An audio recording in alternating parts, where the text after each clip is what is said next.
आज हम पढ़ रहे हैं block 5 revolt of 1857।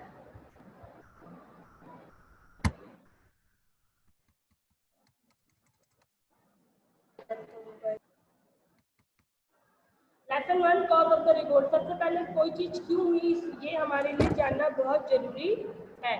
The revolt of 1857 started because Indians protested against the unfair practice of the English East India Company EEIC. Let's read about the cause of the revolt. सबको जानता है कि British जो थे उनकी अनफेयर कुछ नीतियाँ थी जो अच्छी नहीं थी। अनफेयर मीन्स हम कहते थे ठीक ना थी, जिनकी वजह से हमने रिवोल्ट स्टार्ट किया और तभी हम फ्री हुए।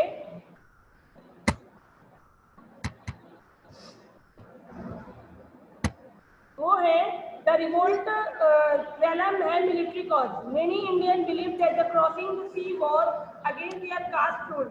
प्रत्येक भारतीय का ऐसा मानना था कि उनका विश्वास था कि समुद्र को पार करना उनकी जाति के जो नियम है उनके खिलाफ है। That the crossing the sea was against their caste rule as a result, और इस रिजल्ट की वजह से इसका कारण ये हुआ when they सिपाही इंडियन सोल्जर्स को कहा गया था, ये टर्म ब्रिटिशर्स ने दिया था। तो इंडियन सोल्जर्स को ऑर्डर किया गया to travel to Burma. Burma Myanmar का पुराना नाम है कि जो सोल्जर्स हैं उन्हें म्यांमार ट्रेवल करना होगा, बर्मा जाना होगा बाय द सी।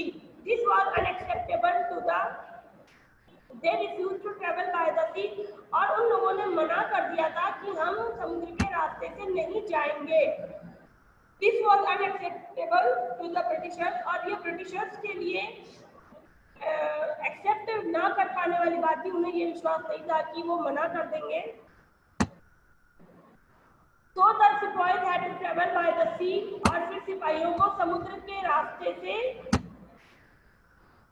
जाना पड़ा। The sepoys were paid, so the sepoys had to travel by the sea, और फिर उन्हें समुद्र के रास्ते से जाना पड़ा। The sepoys were paid a lower salary than the British soldiers of the same rank. British जो सोल्जर थे उनसे हमारे सैनिकों को कम वेतन दिया जाता था। And they could not और सेम रैंक पर अगर ब्रिटिश सैनिक भी सेम उसी रैंक पर है, उसी पर इंडियन है, तो दोनों की सैलरी में डिफरेंस होता था। And could not rise to the rank, और उनका प्रमोशन भी नहीं होता था। जैसे सूबेदार रैंक के लिए उनका प्रमोशन भी नहीं होता था। द सिपाही were not allowed to wear any caste, और जो सिपाही थे उन्हें नहीं अलाउ था to wear any caste and religion symbol. कोई भी जाति या धर्म से आधारित किसी भी निशान को अपने ऊपर लगा कर रखना उन्हें अलाउ नहीं किया गया था। जैसे कि टीका, ब्राह्मण लोग हिंदू हैं तो टीका लगा के रखते थे, या सिख है तो टर्बन बांध के रखते थे, या दाढ़ी रखते थे, ये सब कुछ अलाउ नहीं था। तो ये सैनिक कारण थे जिस वजह से 1857 का रिवोल्ट हुआ।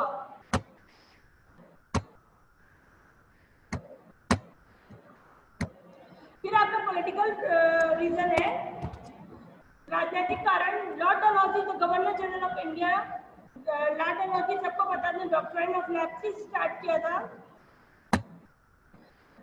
Introduced the doctrine of Leipzig. Under the doctrine, many territories ruled by the Indian kings and queens. बहुत से राज्य थे डॉक्ट्राइन के तहत जो जिन पर भारतीय राजा और रानियों का राज्य था, विदाउट ऑन हायर, बिना किसी हायर के या बिना किसी उत्तराधिकार के, same under the rule of EEIC। और वो राज्य, आपको मैंने डॉक्ट्राइन ऑफ लेप्सी में बताया था कि वो राज्य फिर अगर उसमें कोई हायर नहीं है, तो नेचुरल हायर नहीं है, तो वो राज्य EEIC ले लेगी। तो बिना अपने हायर के वो जो भारतीय राजा और रानी थे वो रूल कर रहे थे। The titles and the pensioners,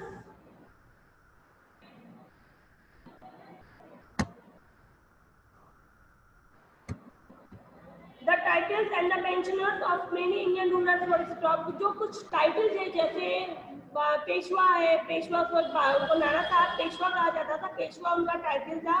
इस तरह की कुछ जो उपाधियां थी और जो उनकी पेंशन आती थी वो सब रोक दी गई थी भारतीय राजाओं की।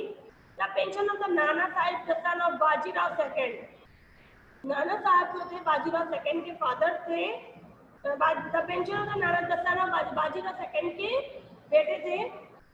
God stopped after his father death. उनकी जो बाजीराव सेकंड की जब डेथ हो गई तो नाना साहब की जो पेंशन थी वो रोक दी गई थी। Rani Jhansi, Rani of Jhansi along with her adopted son, Jhansi की रानी अपने गोद लिए हुए बेटे के साथ were not allowed to rule their kingdom. हमने ये पढ़ा था कि झांसी की रानी को उनके गोद लिए बेटे के साथ राज्य करने की परमिशन नहीं दे रहा था EIC। Dalhousie further plan to abolish the titles of the Mughal emperor.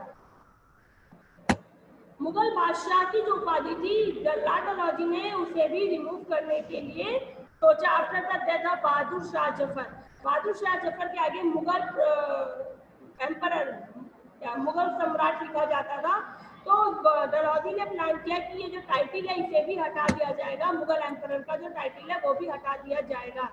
All these events made the Indians angry with the British rule। ये सारे जो कारण अभी हमने पढ़े, मिलिट्री है, पॉलिटिकल कॉजेज है, ये जो कारण थे इनकी वजह से जो ब्रिटिशर्स थे वो दुखी हो गए थे, उन्हें ब्रिटिश रूल के खिलाफ बहुत ज्यादा गुस्सा था। Economic cause, the British exploited the Indian villages by the imposing on a high revenue।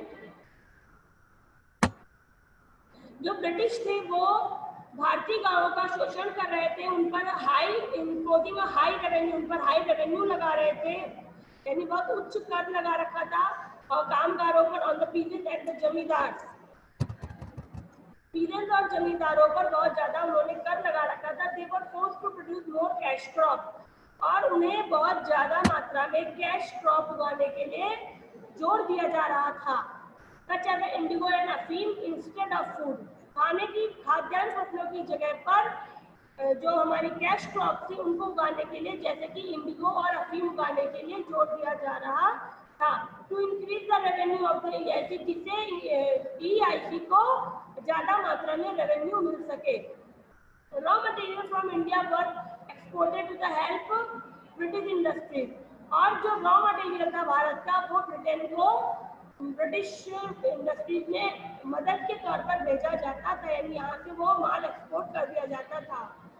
As a result इसके कारण इंडियन बिकेम पुअर, और भारतीय गरीब होते जा रहे थे, बिकॉज देयर ट्रेडिशनल हैंडीक्राफ्ट, क्योंकि उनका जो ट्रेडिशनल हैंडीक्राफ्ट था, जो हमारे भारतीय हथकरघा उद्योग थे, एंड इंडस्ट्रीज वर, जो यहाँ के उद्योग धंधे थे वो सब खत्म हो गए, पीपल लॉस्ट देयर जॉब्स, और लोगों ने अपनी जॉब खो दी। फिर सोशल कॉजेज आते हैं। Many Indians did not accept the British social reforms, जो भारतीय थे many did not accept the British social, उन्होंने ब्रिटिशर्स के द्वारा जो सामाजिक सुधार किए गए उन्हें एक्सेप्ट नहीं किया। And felt the British were destroying their social customs, और उनका मानना था भारतीयों का कि ब्रिटिश जो है वो हमारे सामाजिक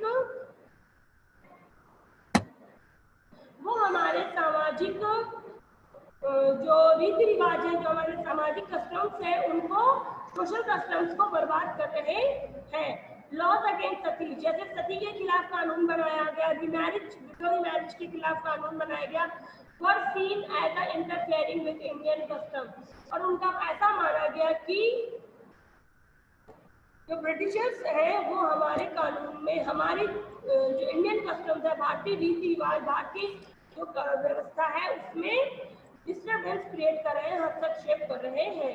रेशियल डिस्क्रिमिनेशन, डिस्क्रिमिनेशन माने होता है भेद करना, और रेशियल डिस्क्रिमिनेशन रंग भेद। ब्रिटिशर्स के द्वारा जो रंग भेद किया जाता था, गोरे काले का भेद किया जाता था, by the Britishers made Indians angry, और इसकी वजह से जो भारतीय थे वो बहुत ज्यादा दुखी हो गए थे। उसकी जो रंग भेद ब्रिटिशर्स के द्वारा किया जाता था, इस वजह से भारतीयों में बहुत ज्यादा गुस्सा था। By the Britishers made Indians angry as they were not allowed to enter railway compartment, काले गोरे के भेद की वजह से जो ब्रिटिशर्स थे वो भारतीयों को रेलवे कंपार्टमेंट में एंट्री नहीं करने देते थे, पब्लिक प्लेसेस में जाने, एक दूसरे के साथ खड़े नहीं हो सकते थे, यानी पब्लिक प्लेसेस पे इंडियंस का जाना मना था। Such as a park, hotel specially reserved for the British, और स्पेशली वो जगह रिजर्व जहाँ पर ब्रिटिशर्स जाते थे वहाँ पर इंडियंस को जाना बिल्कुल मना था, क्योंकि वो गोरे थे और हमें काले की संज्ञा दी गई थी। Educated Indian were not promoted और appointed to the higher post. और जो पढ़े लिखे भारतीय होते थे या किसी पढ़े लिखे जो भारतीय थे उन्हें प्रमोट करना, उन्हें बढ़ावा देना या उनको किसी अच्छे पद पर हाई पोस्ट पर गवर्नमेंट जॉब में नहीं भेजा जाता था। As a result educated Indians were turned against the British. और इसकी वजह से रिजल्ट ये आया जो पढ़े लिखे भारतीय थे also turned against the British, वो भी ब्रिटिश के खिलाफ हो गए। फिर आपके धार्मिक कारण आते हैं, religious causes. Many Indians feared the EIC wanted them to convert to Christianity। बहुत भारतीयों को भय था कि EIC उन्हें ईसाई बना देगी, कन्वर्ट कर देगी, चाहती है कि वो ईसाई बन जाए। The work of the Christian missionary, जो क्रिश्चियन मिशनरी चल रही थी, जैसे मदरसा होता है, जैसे हमारे मंदिर है, हमारी संस्थाएं चलती है, वैसे ही ईसाइयों का भी मिशनरी चलता है। वो चाहते थे कि हिंदुओं को Christian banana. And the change of the Hindu law, और हिंदू लॉज में जो हिंदू कानून थे उनमें परिवर्तन कर रहे थे। वरीड मेनी, और ये चिंता का बहुत बड़ा कारण था उस वक्त के कुछ भारतीयों का। And United them against the British, किस वजह से जो भारतीय थे वो एकजुट हुए ब्रिटिशर्स के खिलाफ। फिर आपका नेक्स्ट रीजन आता है the immediate cause of the revolt was the introduction of the new। immediate means होता है तत्कालिक कारण, सबसे मेन वजह। ये सारे छोटे छोटे पॉइंट्स जो आपको और दिए गए ये सब तो कारण थे, कहते हैं ना आग में घी डालने का काम जो था वो इसने किया। इमीडिएट कॉज से, इमीडिएट कॉज ये था कि ब्रिटिशर्स ने अपनी सेना में इनफील्ड राइफल लॉन्च की, यानी वो अपने यहाँ इनफील्ड राइफल ले आए। Introduction of the new Enfield rifle and the greased cartridge. Cartridge होता है कारतूस को कहते हैं, और ग्रीस्ड था यानी उसके ऊपर जो ग्रीस लगी होती थी वो, उसके बारे में इसमें जिक्र मैं आपको बता रही हूँ आपको। The sipahis had to bite off its tap, और जो ग्रीस यानी कि उसके ऊपर जो पॉलिश किया गया था उसे उन्हें मुंह से खोलना पड़ता था, बाइट करके खोलना पड़ता था। जब उस कार्ट्राइज को वो बंदूक में डालते थे पहले वो उसे मुंह से खोलते थे। Into the rifle they believed grease in these cartridge was made with the cow और द पिग फैट। और ऐसा उनका मानना था कि जो वो ग्रीस किया गया है, कारतूस का जो मुंह बंद किया गया है वो सुअर और गाय की चर्बी से बंद किया जाता था। This was not acceptable to the Hindu and Muslims. Hindu और मुस्लिम्स के लिए ये एक्सेप्ट करना बहुत बड़ी बात थी, और उन्होंने इस बात को एक्सेप्ट नहीं किया। इस वजह से सबसे कहते हैं ये जो पूरा रिवोल्ट हुआ उसमें आग में घी का काम कारतूस वाली घटना ने किया। फिर अब हम स्टार्ट करते हैं हमारा नेक्स्ट पेज।